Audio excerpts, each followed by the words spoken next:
नमस्कार मित्रांनो, तर स्वागत आहे तुमचं आमच्या या नवीन व्लॉगमध्ये. या व्लॉगमध्ये आपण स्वराला घेऊन जाणार आहोत बनेश्वर टेम्पल, जे की तळेगाव दाभाडे येथे असलेले एक महादेवाचं जागृत देवस्थान आहे आणि आपण तिथे दर्शन घेणार आहोत. त्याचबरोबर मंदिरामध्ये फिरत असताना स्वराला एक फ्रेंड भेटला होता, आपण त्याला पण पाहणार आहोत आणि त्याचसोबत मंदिराच्या परिसरामध्ये काय काय गोष्टी आहेत, ज्यामध्ये की ही एक पुष्करणी आहे मित्रांनो, ती पण आपण पाहणार आहोत. चला तर मग कसलाही वेळ न लावता करू या व्हिडिओला सुरुवात.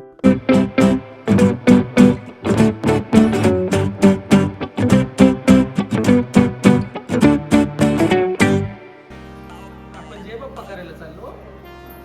ते पाणी घाण आहे ना? कसं आहे? छी आहे. हे हाऊसकीपिंगचं पाणी आहे मित्रांनो. जे रोड साफ करण्यासाठी आम्ही हाऊसकीपिंग वापरतात. सकाळचे 11 वाजले होते मित्रांनो आणि आमच्या इथून या मंदिराला जाण्यासाठी 5 ते 10 मिनिटे लागतात. आम्ही आमची गाडी पार्किंगमधून काढली आणि मग मंदिराच्या दिशेने निघालो. मंदिराच्या दिशेने जात असताना आम्हाला हा साधोसा कॅफे दिसला, जो की तळेगावमध्ये नव्यानंच ओपन झालेला आहे आणि आमच्या नवीन अपकमिंग व्हिडिओजमध्ये आम्ही नक्कीच या साधोसा कॅफेचा रिव्ह्यू टाकणार आहोत. आणि असेच पुढे जाताना रस्त्याच्या कडेने तुम्हाला ही जी शिवाजी महाराज आणि संभाजी महाराजांची जी एकत्रित मूर्ती आहे ती पाहायला मिळेल. हे एक छोटंसं गार्डन आहे जे नगरपालिकेच्या अगदी समोर तयार केलेलं आहे. आणि असंच समोर गेल्यानंतर तुम्हाला जिजामाता चौक लागतो, जो की तळेगावमधला एक मुख्य चौक आहे. येथून तुम्हाला जो रस्ता जुन्या गावाकडे जातो तिकडे तुम्हाला जायचे आहे. जाताना तुम्हाला लेफ्ट साईडला तुळजाभवानी मातेचे मंदिर लागेल, राईट साईडला तुम्हाला एक ग्रामीण रुग्णालय लागेल आणि नंतर थोडं पुढे गेल्यानंतर तुम्हाला इथून एक लेफ्ट टर्न घ्यायचा आहे. या रस्त्यावरून अंदाजे 500 मीटर चालल्यानंतर तुम्हाला एक छोटंसं मंदिर लागतं, जे की येथील गणपती मंडळाचं मंदिर आहे, ज्यावरती बनेश्वर मित्रमंडळ असं लिहिलेलं आहे. आणि येथून अंदाजे एक थोड्याशा अंतरावर तुम्हाला लेफ्ट टर्न घ्यायचा आहे आणि लेफ्ट टर्न घेतल्यानंतर समोरच तुम्हाला मंदिर दिसेल. हा मंदिराच्या बाहेरचा परिसर आहे. येथेच तुम्हाला तुमची 2 व्हीलर किंवा 4 व्हीलर पार्किंग करावी लागते आणि येथे पार्किंगसाठी भरपूर जागा आहे.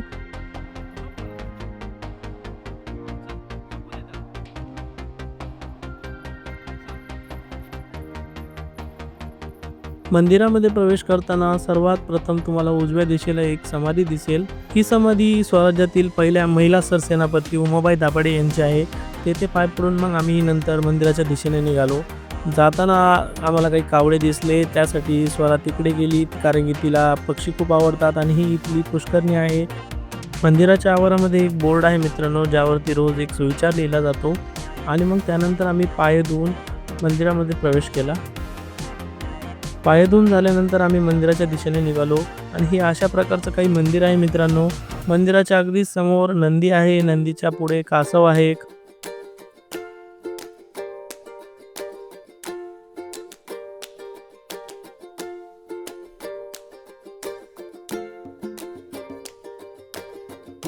नंदी महाराजांचं आणि कासवाचं दर्शन झाल्यानंतर आम्ही मुख्य मंदिरात दर्शनासाठी निघालो.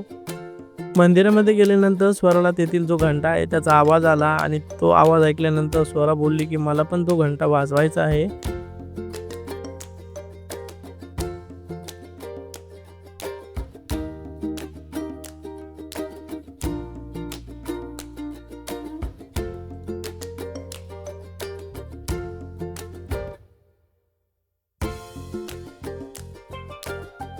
हा जो बाहेरील परिसर आहे मुख्य गाभाऱ्याच्या, त्याला मंडप असं म्हटलं जाते मित्रांनो.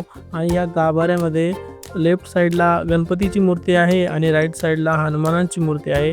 सो आम्ही लेफ्ट साईडच्या गणपतींचं दर्शन घेतलं आणि नंतर मग राईट साईडला असलेल्या हनुमानाचं सुद्धा दर्शन घेतलं. हा जो पूर्ण मंडप आहे मित्रांनो, हा पूर्ण मिळून 16 खांबाने बनलेला आहे.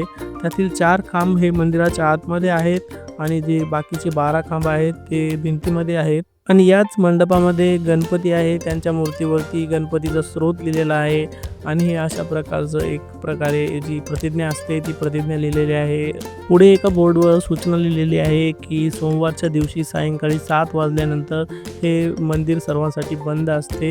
ही एक चालत आलेली परंपरा आहे मित्रांनो आणि ती इथे पाळली जाते. त्यानंतर तुम्हाला हा फोटो पाहायला मिळेल मित्रांनो, जो की सरसेनापती खांडेराव यसाजीराव दाभाडे यांचा आहे, जे की मराठा एम्पायरमध्ये सरसेनापती होते, म्हणजेच कमांडर होते.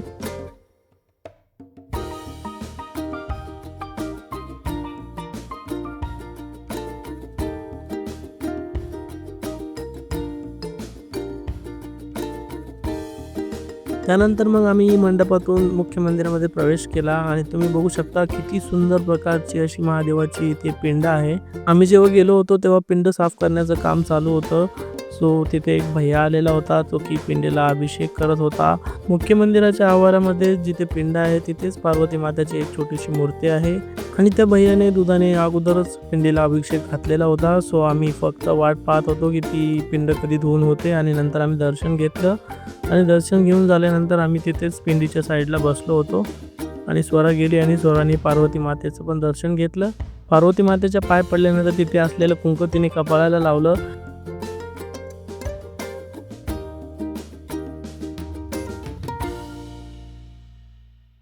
आणि मंदिराच्या याच परिसरामध्ये छोटीशी एक खप्पा होता. त्या खप्प्यामध्ये मग स्वरा जाऊन बसली.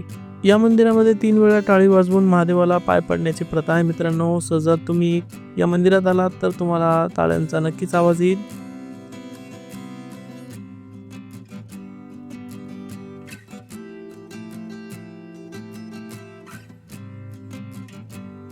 थोड्या वेळानंतर मग आम्ही मंदिराच्या बाहेरच्या दिशेने निघालो.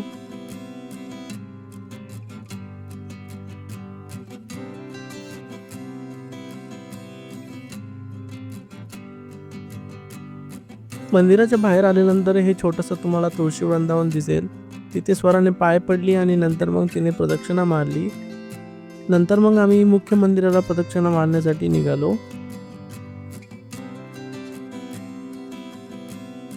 मुख्य मंदिराला प्रदक्षिणा मारताना तुम्हाला छोट्या छोट्या प्रकारची खूप सारी मंदिरे मिळतील. त्यातील हे एक पहिलं मंदिर आहे जिथे की बाहेर नंदी आहे आणि मध्ये महादेवाची पिंड आहे. आणि मग नंतर पुढे गेल्यानंतर लेफ्ट साईडला तुम्हाला मुंजोबा महाराजांचं जे एक झाड आहे ते तुम्हाला भेटून जाईल आणि त्याच्या पाठीमागेच नागदेवताचं एक छोटंसं मंदिर आहे. आम्ही मुंजोबाच्या पाय पडलो जे की झाडावरती राहत असतात आणि नंतर मग नागदेवताचं जे मंदिर आहे त्या नागदेवताच्या मंदिराच्या पाय पडलो आणि मग मंदिराच्या बॅक साईडला गेलो.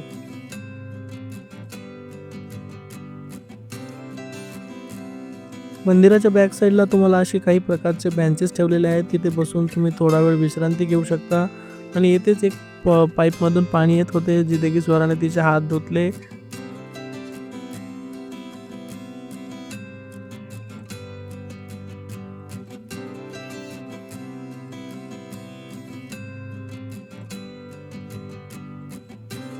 मंदिराच्याच बॅक साईडला यज्ञ मंडप आहे. येथे की जेव्हा जेव्हा यज्ञ वगैरे असतात मोठे मोठे तिथे यज्ञ केले जातात. आणि नंतर मग आम्ही प्रदक्षिणा पूर्ण करण्यासाठी मंदिराच्या साईडने परत पुढच्या दिशेने निघालो. मंदिराच्या आवारामध्ये पूर्ण प्रकारे झाडे लावलेले आहेत मित्रांनो आणि खूपच छान दिसतात. आणि असेच पुढे चालता चालता स्वराला एक खड्डा दिसला ज्यातून की पाणी वाहत होतं आणि हे पाणी जे मंदिरामध्ये जे पिंड धुण्यासाठी जे पाणी वापरलं जातं तेच पाणी बाहेर येत होतं.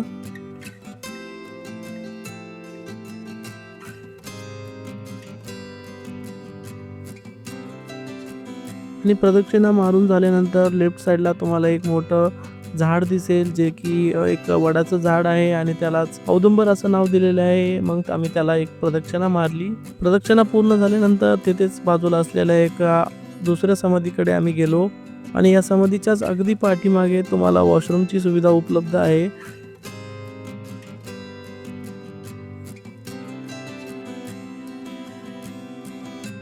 वॉशरूम जवळून परत येताना स्वराला एक दादा भेटला जो की एक छोटासा मुलगा होता आणि स्वरा त्याला बोलत होती की चल आपण शेक हँड करू. बट तो शेक हँड करत नव्हता. कदाचित त्याला स्वराची भाषा कळत नव्हती. सो मी त्याला पर्सनली सांगितलं आणि नंतर मग दोघांनी शेक हँड केला.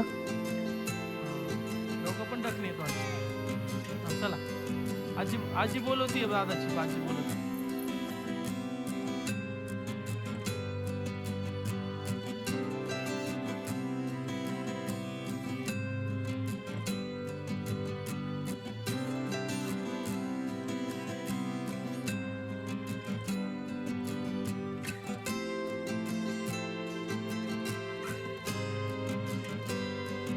आणि मग आम्ही मुख्य मंदिराच्या पुढच्या दिशेला आलो आणि पुढच्या दिशेला तुम्ही पाहू शकता अशा प्रकारची एक पुष्करणी आहे. पुष्करणी म्हणजे कुंड आहे मित्रांनो.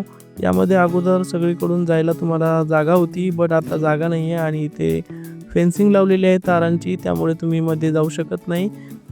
या पुष्करणी किंवा कुंडामध्ये मासे पण आहेत मित्रांनो. सो जर तुम्ही माशांसाठी काही खायला घेऊन आलात तर तुम्ही नक्कीच ते मासे पाहू शकता.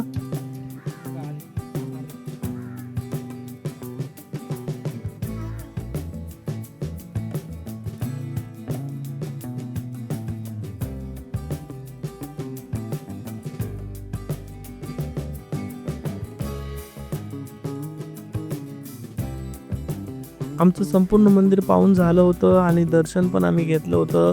सो आता वेळ होती परत घरी यायची. सो आम्ही घराच्या दिशेने परत निघालो. जाताना परत स्वराला एकदा पाय धुवायचे होते. सो ती हट्ट करत होती, त्यासाठी मी तिला तिचे परत एकदा पाय धुतले. चला धुतले पाय. आता चला चला आता चप्पा घाला आता.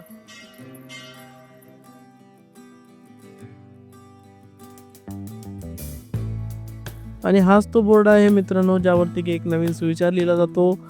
एंट्री करताना आपण हा बोर्ड अगोदरच पाहिला आहे आणि मग नंतर आम्ही बाहेरील दिशेने निघालो आणि जाताना उजव्या साईडला आम्हाला हे काही इतर समाध्या दिसल्या, ज्या की भिंतीच्या तटबंदीच्या आतमध्ये होत्या.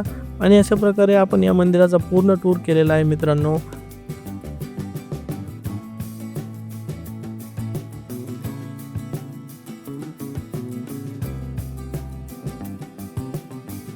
आणि जर तुम्हाला आमचा हा व्हिडिओ आवडला असेल तर आमच्या व्हिडिओला लाईक करा आणि आमच्या चॅनलला सबस्क्राईब करा. या व्हिडिओमध्ये येथेच थांबू मित्रांनो आणि भेटूया नेक्स्ट व्हिडिओमध्ये, ज्यामध्ये आपण जाणार आहोत बिर्ला टेम्पल, जे की सोमवारने येथे आहे आणि जिथे पुणे जिल्ह्यातली सगळ्यात मोठी गणपतीची मूर्ती आहे. चला तर मग भेटू नेक्स्ट व्हिडिओमध्ये. Bye bye.